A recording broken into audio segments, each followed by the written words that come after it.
I'm not locked in here with you. You're locked in here with me.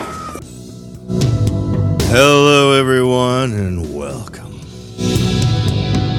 to another edition of Real Estate Realities with the Rebel Broker.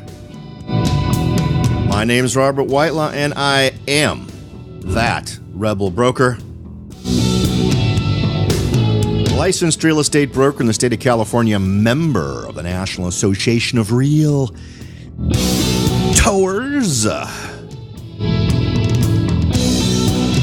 But please, don't hold that against me.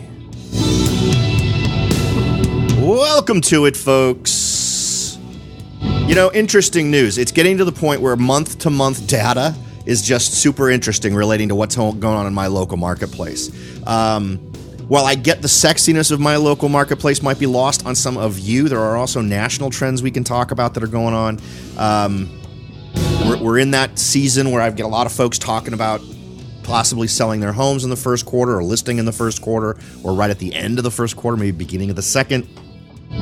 So these first couple of months are going to be super interesting. Remember, we talked about a huge change in the market relating to list price versus sale price ratios, and that continues to be interesting, which really makes these first few months of the year interesting data to track.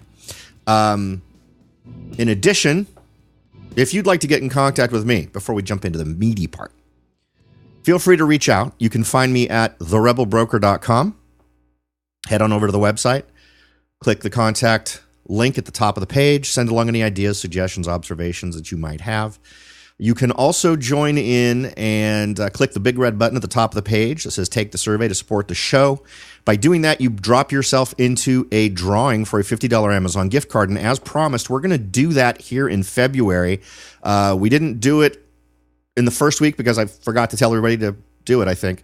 So what I'm thinking is today is Monday, the 11th, so I will do the drawing on the 15th. I'll do it on Friday the 15th. How does that sound? So you've got 4 or 5 days to get yourself over to the site, click the magic button. You'll be asked for your email address twice. Make sure to use the same email address both times. Then you'll be asked some demographic style questions, just general stuff. And that email address needs to be something I can reach you at, because that's how I'm going to reach out and ask you, hey, do you want $50 in Amazon gift card money? And if you don't respond within 24 hours, I go to the next name. So make sure that that is a good address that you check on a regular basis, because that's how you're going to win your money. Okay, that out of the way. I would like to thank those of you who reach out. You know, I have folks who've been kind of staying in touch. We've got kind of a nice little community of folks that reach out on a regular basis. Folks who have been talking to me for years and chatting with me about different things. And I want to thank one of you who made an awesome suggestion in terms of kind of moving forward with what I'm offering to folks in the form of actually doing online courses in kind of a coursework structure. So I'm looking into that. Thanks again. This is going out to Jim, who made the suggestion. I believe Jim from Fort Lauderdale, who had some very wonderful things to say and thought that it would be a good fit for what I have to offer. So I'm going to look into that, and as in news comes along and we figure out how that would work, I will, of course, share it here first. And, of course, any special offers or anything like that would relate to that effort would for sure get shared with my listeners here on the podcast first. So I want to thank those of you who take an active interest in helping me grow what I'm doing here.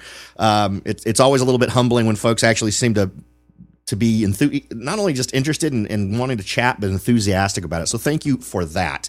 Also, I'd like to thank the folks who showed up to the meetup last week. Now, I realize I shared this with you ridiculously last minute.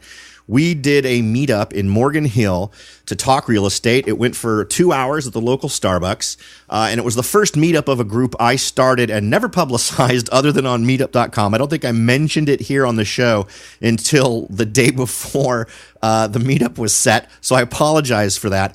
But I believe I'll set up a link on therebelbroker.com so you can go directly to the meetup group page. We'll probably do another one. There's not one on the calendar yet, but I'm sure we'll do another one. And it's an opportunity to sit down and just chat real estate.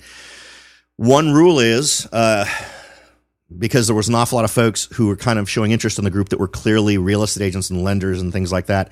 No heavy-handed marketing. We are there to talk real estate. If at the end of one of these things, folks want to reach out to each other, if a person who's going to be a buyer or a seller would like to chat with someone, let them take the first step. So I don't want this to be a heavy-handed marketing thing, and I want you to feel, for the folks who come, to feel like you can go and you can ask questions and not feel like you're going to be pressured to be signing up with an agent or signing listing papers or doing any of that other kind of baloney. This is strictly my goal for the group, for it to be an informational thing. I bring my laptop if you want to do a search on data and stats for different areas that I have access to. Great, we do that. Or we chat philosophy. Last Saturday was a great chance to sit down with one experienced investor, Alan, thank you for showing up, who'd been investing for a super long time, had a great philosophy, and was happy to share that. So it was a really great opportunity for folks to kind of hang out who have basically a passion for this business, who aren't really sold on the way a lot of folks market themselves and use these as opportunities to strictly market. So it was great. There was none of that. None of that happened. Did I bring business cards? Absolutely. Did I offer them? No. Did I give them if someone asked? Yes. And I did give out one. So anyway, in other news, in random stuff, the Rebel Broker notices, before we get into the meat of today's show, I'm kind of a student of human nature. I think we all are, right? I love people watching. It's one of those great things to do. Open houses are a great time to do that. Sort of the bizarre public social contract that we all don't ever sign, but by our actions semi-agree to, I guess. I was driving around at a primary commute time. I usually like to try to avoid getting on freeways in Silicon Valley at any prime commute time, but I'll tell you, the times that equal prime commute time seem to get bigger all the time.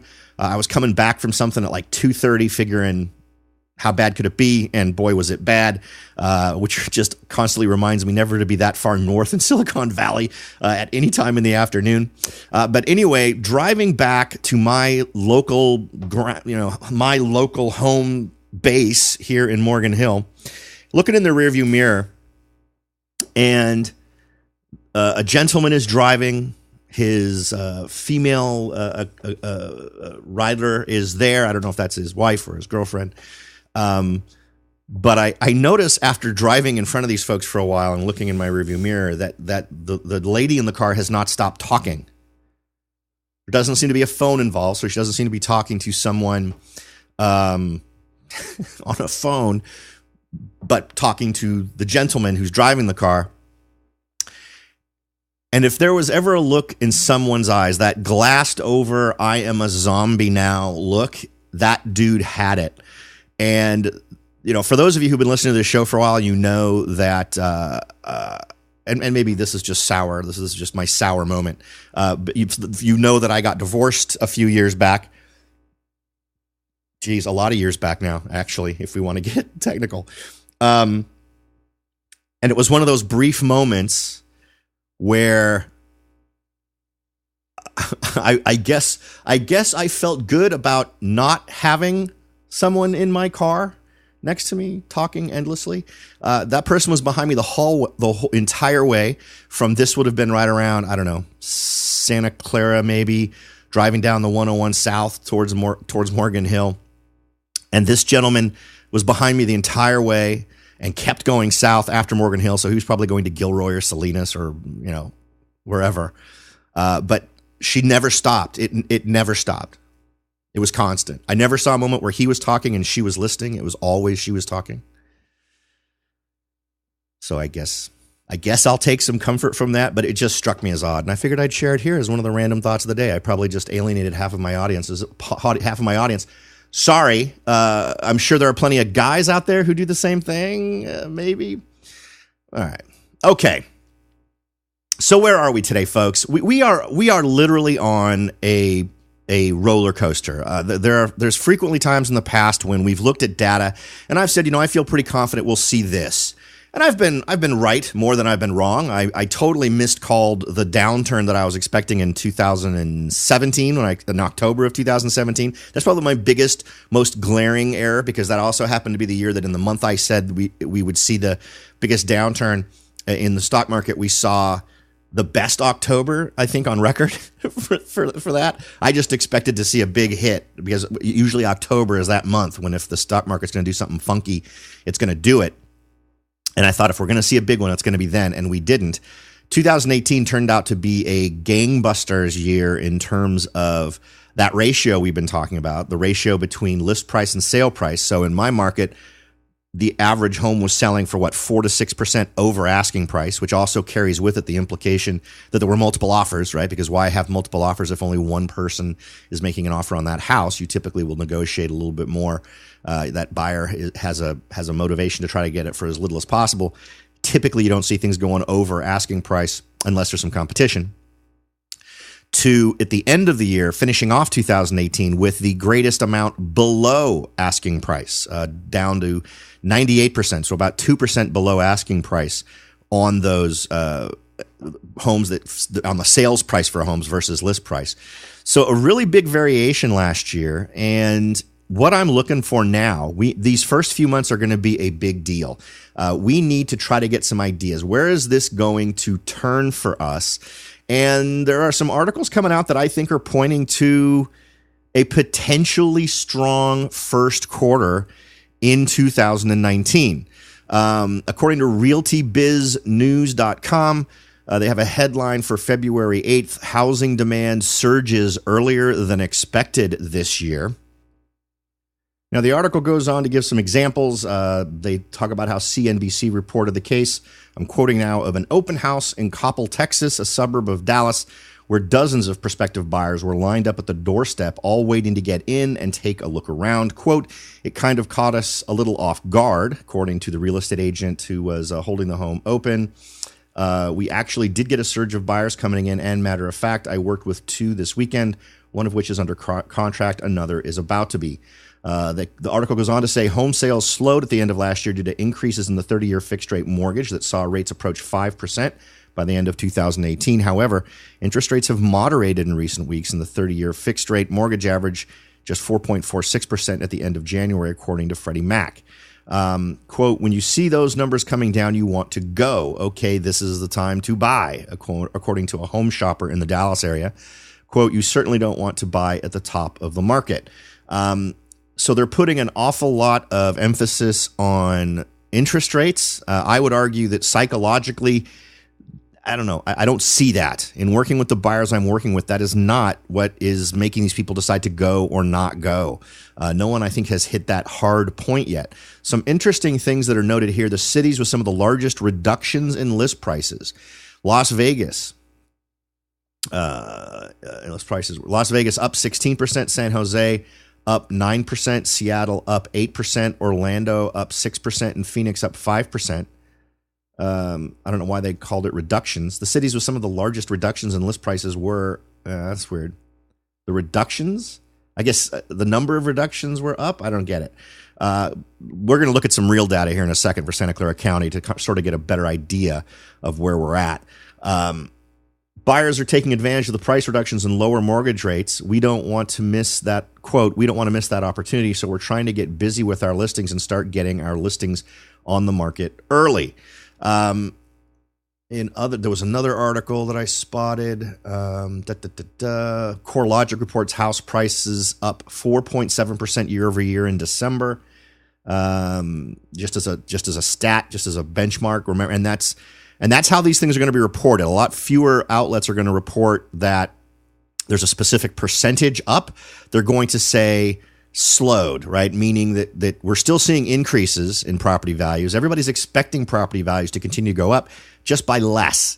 And my argument would be that the thing that might feed that is the fact that so few new homes have been built since the downturn. So we really don't have that new home inventory kind of coming in that we had last time that filled up the mill of homes available for sale. So we'll see how that plays out. But the real data we look at in terms of what gets sold, the ratio to list versus sales, days on market, all those things are going to be the best indicators of what's happening in your local market.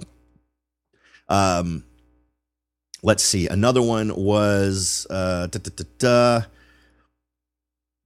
here's one about spring sprung early. Has spring sprung early in the housing market? Now, this is from Realtor Magazine at realtor.com.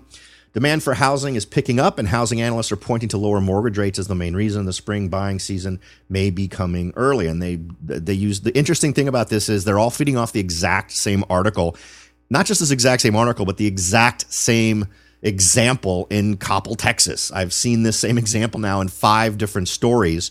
So a lot of folks are building a lot of enthusiasm on a single example, which is always a little interesting. But the CoreLogic general number of 4.7% up year over year in December is an interesting one, because remember, that's when we saw some of the greatest drops in asking price, which in that scenario really just points to sellers being not as calibrated, right? Sellers expecting this robust growth in prices that slowed down. So I think that's one reason why we saw a drop to below 100% in terms of what folks are getting. Realty Biz News also put out an article. Pending home sales are down, but prospects are good for 2019. In the West, let's see. Pending home sales are down 10.8%, are down 10.8% in the West. In the Midwest, they're down 7.2%. In the South, they're down 13.5%. And in the Northeast, they're down 2.5%. With consumers growing increasingly concerned about the economy and home prices increasing more, pending home sales slumped at the end of 2018, according to the new data from the National Association of Realtors. But while that may have affected the closings, it didn't affect the fact that prices actually still ended up. So now let's try to buffer that a little bit.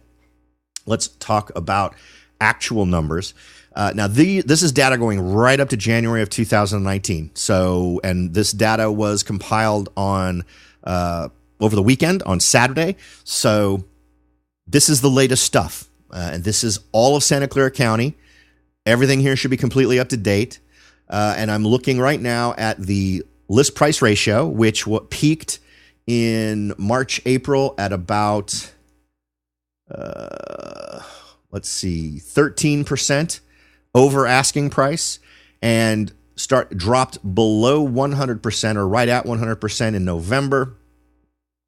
And then it dropped to just below 100% to 99.5% in December. And in January, it continued its drop. Let's see, a little bit there within the same general area, but right around 99%. But visibly, obviously, lower numbers. Now, remember, this is also a good sample size. One reason why I like to look for general trends at the county level is because we're going to get tons of different properties, right? In the county level here in Santa Clara County, for residential homes, we're going to see a huge number of listings or a huge number of properties for data. And in this case, this is all calculated for approximately 14,000 homes going back to February of 2018. So these are relatively good numbers. But what's also interesting to note is that we are not seeing a drop in days on market right now. If we look at that data, in January of 2019, it took 40 days on average to get a home sold. In January of 2018, it was less than half that time. It was 18 days. And homes were selling for approximately, 10% above list price. That should tell you a lot in terms of activity. We're seeing under 100%. So we're seeing below asking price offers, not tons below, about 1% below. But we're also seeing a doubling in days on market. Now, what's interesting is it also bucks the trend. Last year, we saw, from July to... we saw July of 2017 was about 19 days.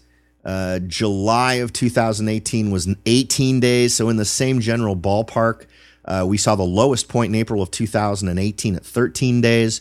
We're seeing days. It's been ramping up in terms of days per month every single month since May of 2018. So in other words, every month since May, we've seen an increase. Last year, we saw a peak in November of 2017. We peaked at 19 days. Then we saw 19 days in December. Then we saw 18 days in January of 2018. So the trend was decreasing. So we saw things going down when we hit January. We've seen a precipitous increase since August and September, where we had 20 to 24 days, 25 days in October. Then it jumped to 30 days in November, jumped to 35 days in December, jumped to 40 days in January. That sets some interesting trends. Again, nothing that has dramatically impacted the year-to-year comparison of sales prices. If we look at sales prices in most areas, particularly submarkets, it's a variation, right? On average for the entire county, in January of 2019, we saw average sales price of $1,246,326. In January of 2018, we saw $1,292,186. So we actually saw slightly higher prices in January of 2018, but really not by enough for me to call that a huge variation. I mean, it was basically a $40,000 or $50,000 difference, which I realize is a huge chunk of change. But when you look at the chart here in terms of trends, we're seeing the usual stuff. We're seeing what's really bizarre is in 2017, we saw things peak in the winter months. In November, we actually had a bizarre peak of 1.4 million in 2017. Then that declined right up until January. Then everything took another jump up where we saw in February 1.45 million. And then in March, we saw 1.54 million. And then that remained relatively flat for April, May, June, and then a bit of a decline, amazingly enough, in July, which is a little bit odd. But remember, that's at the exact same time that we were seeing homes selling for 10 to 12% over list price in Santa Clara County. And then we saw things dramatically declining to what the numbers we've been discussing today are in terms of actual sales price. So with all that in mind, maybe we need to ask ourselves a question. If we were folks who were thinking about selling, did we miss the boat? Was 2018 the right time to sell? We're going to talk about it in a second, so don't go away. We'll be right back. Are you ready to jump in and start your search for your first investment property? Maybe you've decided that it's time to own your own home, or maybe you're ready to sell your home and move on to something new. No matter what your goal is, the Rebel Broker can help. That's right, aside from hosting this show, I am also the owner, broker of Whitelaw & Sons Real Estate Services right here in Silicon Valley. With over 25 years experience serving Silicon Valley, Morgan Hill, San Martin, and Gilroy, I or one of my great agents can help you achieve your goals in real estate. So if you're ready to look into taking that next step towards achieving your real estate goals, point your browser at www.soldbyrobert.com. That's www.soldbyrobert.com and get in touch. Let me show you how I will earn your business and your respect.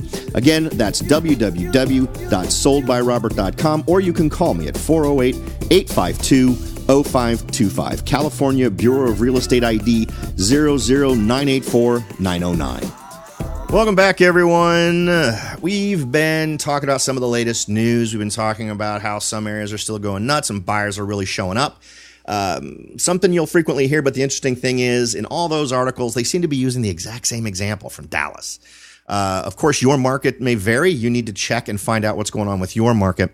We already talked about some real-world metrics right here in Silicon Valley, right here in Santa Clara County, that are still continuing to paint a picture of more days on market, folks getting below asking price on homes. And that's pretty indicative, right? We're also seeing that on a year-to-year basis, on average, homes are not increasing in value, or their average sales price is lower. Now, that's not true everywhere. I can show you plenty of markets in Morgan Hill where the year-to-year value is actually up from January to January. So it's definitely a moving target. It's all about the submarkets when it comes to that in a lot of these places. But I think that an awful lot of that may also be a reflection of a shift in where these sales are happening. Remember, what was one of the major things we've seen over the last 6 months? A dramatic drop in luxury sales. Well, with a dramatic drop in luxury sales, folks not willing to buy at that higher price point, what does that do to statistics? It suppresses the average sales price. So when we talk about the market, we see a drop in average sales price because we're simply not seeing homes sold at that $2, $3, $4 million range. But when we look at specific homes, we find, yeah, you know what? From a year ago, this house is going to sell for more. It's going to sell for 2, 3, 4% more than it did a year ago. There are very few areas where that is not true in terms of market analysis I've done within the last month. So make sure you're taking into account your local market. Don't assume because the county stats for your area are saying that prices are down 50 grand for the typical house that you're going to be able to score a house at that price. Because once you go from general to specific, you discover that oftentimes these numbers are skewed less by an actual market move that affects houses in general, but is more because there's a weakness in a certain segment of the market that you'd never participate in anyway, right? If you're in a marketplace where a luxury home mark is right around $1.5 or $2 million, but your average home sells at $600,000, $700,000, maybe you'd buy a home at $800,000 or $700,000, but you'd never even put in a search to find a house at $2 million, right? So it's not even a market you'd play in, but then you have to remember that those properties are out there and they are affecting the stats.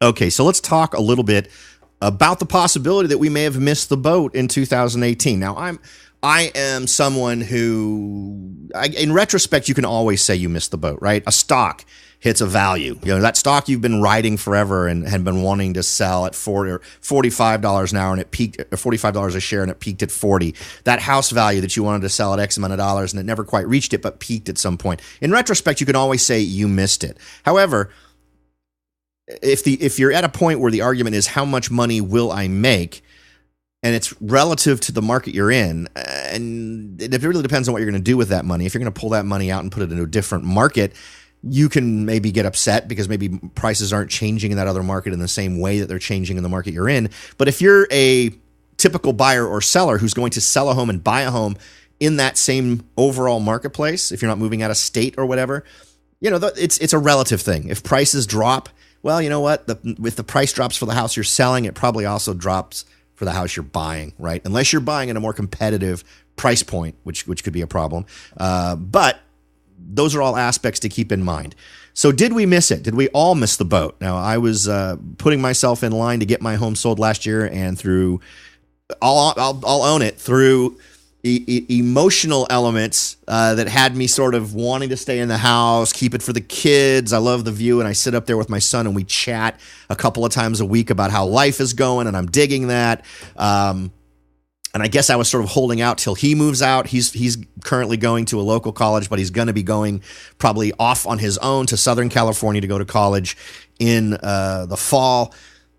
And at that point, I'm alone in a gigantic house, right? So I'm kind of trying to ride this out to enjoy the time I have with one of my kids still in the house, because I realize that's not going to happen anymore. Is that a valid thing? I guess it is. You know, what do you do with that? I mean, it depends on maybe what you value. Could I create just as many awesome memories in a rental house while I have hundreds of thousands of dollars at the bank from my sale of the house? Yeah, I could. But this was the house they grew up in, so I have some irrational ties to the house that I'm perfectly willing to acknowledge. However, do I think that you need to just totally pound yourself over the head if you didn't get it at the peak and now you're going to try to sell in 2019? No, I would say not in most markets. Let's say you could have sold that home at the peak for 1.0 or $1 million, and now you can sell it for 940. I mean, how much value is it worth less than it was at the peak? In the case of my home, I'm pretty sure I've lost maybe $35K tops. And remember, I'm in sort of a luxury neighborhood, or at least a more desirable neighborhood in Morgan Hill. So in terms of the overall equity that I would take out, that's not a horrible thing. Would I rather have that money in my pocket? Sure. But you can also do what I've noticed a couple of folks in this community did. We had 2 homes in the community where I live that listed and never sold. And one of them went off the market and is now available as a rental. And if it ends up renting for the amount they're asking for, that's great news for me if I decide to keep this house and rent it, because my house is on par with theirs. My house actually has one more bedroom and a little bit more square footage. So in terms of what it offers more house. So I would be super happy renting at the rate that they're currently asking for. I honestly think they're probably about $100 over what they'll get. But anyway, it's an interesting market thing for me, something you should pay attention to for properties that are in your area. So I don't think you need to worry about too much, but did we miss it? According to this article from Realtor.com magazine, median home sales prices zoomed to an all-time high in 2018, helping home sellers net higher profits. What's interesting is sort of the numbers that they give here. The average home price gain since purchase was $61,000 in 2018. Man, does that tell you what interesting markets we live in? That average is way higher in the area I'm in, up from $50,000 last year. According to ATTOM Data Solutions year-end 2018 U.S. home sales report is where they're getting this data from. That marks the highest gains for sellers since 2006. Now, remember what 2006 is. 2006 is the last year of the crazy market. And I always call it that because a lot of people talk about wanting to go back to a normal market. And in their mind, a normal market equals anything from 2000 to 2006. And that was not a normal market. That was a completely screwed up, not what we want market that created the market that blew up. And we don't need that again. In 2018, sellers averaged a 32.6% return on investment compared to their original purchase price. In my case, in selling, and again, I'm in Silicon Valley, so it's a lot different for me. The average in Morgan Hill is a whole heck of a lot more than that. The two listings I'll be selling this quarter are both almost doubling their money. So I know I have one where they spent $400 and they're probably going to sell it for 1.1, which is obviously more than doubling. I have another one that sold for $860 and they spent $580, I think. So and this is obviously within the last 8 years for both cases. I helped both of these folks buy their homes. So I know exactly how they ironed those things out and got financing and all that stuff. So they got a substantial return. The U.S. median home price in 2018 was $248,000. That's up 5.5% from 2017 to a new record high. Quote, while 2018 was the most profitable time to sell a home in more than 12 years, those along the coast reaped the most gains. So, they're talking about us out here. However, those are the same areas where homeowners are staying put longer. The economy is still going strong and home loan rates remain historically low, but there are potential clouds on the horizon. The effects of last year's tax cuts are wearing off as limits on homeowner tax deductions are in place. Now, here's some other sexy data that I want to share with you that came out of this particular article. The highest average returns on investment for home sellers last year were in, it's going to be some familiar names here, and a couple of states, or one state's going to really dominate. San Jose, California, 108%. San Francisco, 78.6%. Seattle, 70.7%. Merced, California, 66.4%. And Santa Rosa, California, 66.1%. So that's return on investment for home sellers. And remember, we've talked about the two different ways that you as a whether you're an investor or not, can reap the rewards of a property. You can either reap it through riding a market value roller coaster, which is one way to go, or you can rent it out for cash flow. I tend to be more of a cash flow guy. Cash flow and those things that you will do, folks will always need a roof over their head, and that's always a market that I feel like I can estimate better. Writing what happens with an overall market, there are so many elements that affect that it makes it much more difficult to anticipate what's going to happen. Can it be amazing? Absolutely. I'm enjoying it with my home ownership. Folks I'm going to be selling homes for over the next month have enjoyed it with theirs. But there is something to be said for a regular check coming in every month. And getting into this market costs so much that if you buy now, you're really picking the bad time. Now, are there some opportunities to be had? Absolutely. Now that we're seeing properties going for below asking price, and as we see sellers recognizing that fact, I think we're going to see more reasonable pricing in this market. Just not so sure it's going to reach to the point where it makes a huge difference, because also remember, we have not backfilled with new construction here. The only construction we've really been doing primarily at an affordable price point is multifamily apartment living, right? So that's where things are happening. If you're looking at new properties here, if you wanted to get a deal, a quote unquote deal, right? You need to be someone at the luxury end where you're going to be able to get a bigger discount on a more expensive home where you're still going to be paying a ton of money. In other words, don't expect to pay $800,000 for that $2 million home, that brand new $2 million home that's not getting sold. But you're likely on a percentage basis going to be able to take the biggest dig out of the seller's asking price on new construction in this area than with other similar marketplaces where the home it's an existing home, right? Some of that new construction just isn't going anywhere. So should we all be crying? Did we miss the boat in 2018? I don't think so. Opportunity is where you find it. If you're someone who's absolutely tied to a specific market, obviously your options are limited. Things I love that are happening in California is the Sacramento market's getting a little bit more interesting. It's going down more, and I don't see that as a market that's going to go boom anytime real soon in terms of dying. I'm still kind of enthusiastic about other markets where things are still relatively reasonable. I think a lot of areas around Phoenix are looking sexy. I'm seeing very reasonable pricing in those areas. So if you're a brand new investor and you're looking for that first investment property, you want a low barrier to entry in terms of lower prices, lots of different places out there fit the bill, whether you want to talk about Chattanooga, Nashville, Atlanta, there's places I'm kind of excited about that we've talked about a lot on the show. Still great opportunities there. So no reason to back away, but if you were absolutely addicted to the idea of selling at the absolute top of the market, well, I can't tell you when that day is, but I think you're still at the top of a graph in most areas where I think that there's a lot of potential over the next year for that graph to go lower. So keep that in mind. And I can't tell you exactly what's going to be true in your local marketplace. Here in Morgan Hill, I would estimate that we're going to still continue to see flattening in average price. I think we'll continue to see over the next year a little price growth, but it'll be less price growth than the year before. And I think that's going to be the trend. If we'd had a lot more single family residential construction here, I think we'd potentially see more of a drop in price, but we haven't. But there are a couple of brand new construction processes going on in Morgan Hill for single family homes that I'm interested in seeing how they go, because they're currently going to be priced above average. I wouldn't call them luxury, but above average for Morgan Hill. And I'm hot to see how quickly those properties sell. Keep an eye on that kind of thing in your market too. All right, folks. Once again, thanks for listening. I appreciate you taking the time to jump in and hear what I have to say about these topics. The goal, as always, is to leave you with more knowledge on the table than you invested in time. Hope we achieve that today and that you're walking away with a brain full of new thoughts. Thanks again for listening, everybody. I'll talk to y'all next time.